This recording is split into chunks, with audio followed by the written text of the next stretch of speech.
मुझी ज़रे ज़रे मुझे दिल पर दे रब खैर करे ओ मुखे कुटी को यार जो थी पियो आ मुझो जानी लगे थो मुख परे ओ मुखे कुटी को यार जो थी पियो आ मुझो जानी लगे थो मुख परे अख पढ़ के पे मुझी ज़रे ज़रे मुझे दिल पर दे रब खैर करे मुखे कुटी को यार जो थी पियो आ मुझो जानी लगे थो मुख परे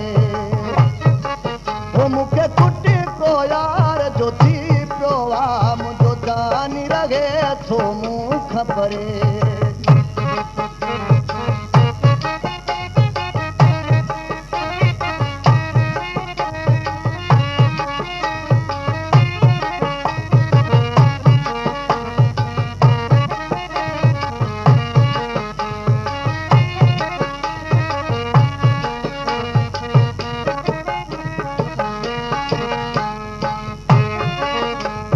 कख बिन सोहण ते सहंदो आहियां उसाओ उन्हीअ ते ॾींदो आहियां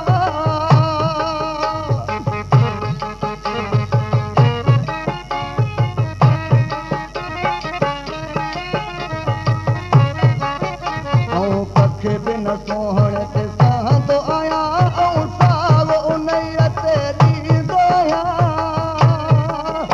इन सोच में हाणे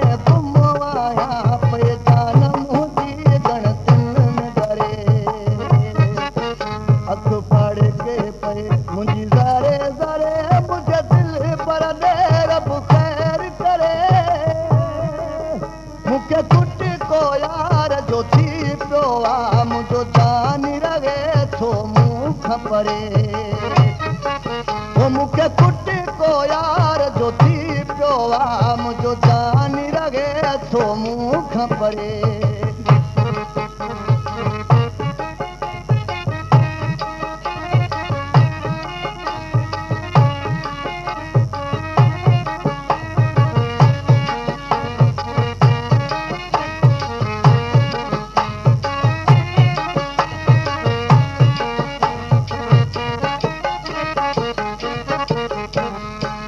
मुखे चए त महीने खन खां पोइ मुखे जल्दी तो ॾे ईंदुसि मां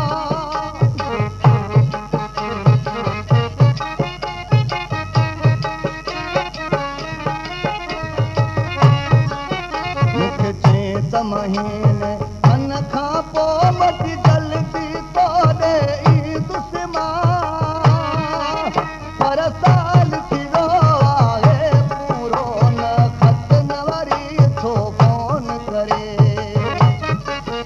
अख पढ़ के पई मुझी ज़रे ज़रे मुझे दिल पर दे रब खैर करे मुखे कुटी को यार जो थी पियो आ मुझो जानी लगे थो मुख परे मुखे कुटी को यार जो थी पियो आ मुझो जानी लगे थो मुख परे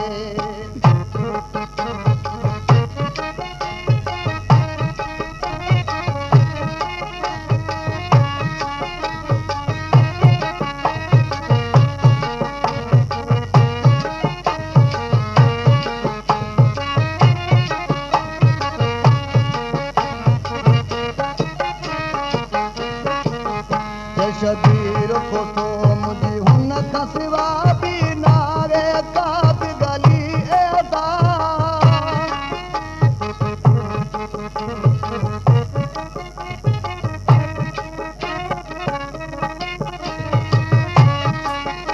शबीर को तो मुझी हुन खां सिवा बि नारे का बि गली एदा कयो दोस्त मूंखे सभु गॾिजी दुआ मुंहिंजो लाहौर में माहीअ बेड़ो करे अख पढ़ के पे मुझी ज़रे ज़रे मुझे दिल पर दे रब खैर करे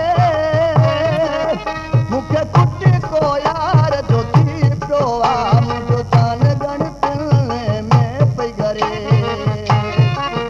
मूंखे कुटी को यार जो थी पियो आहे मुंहिंजो जानी रहे थो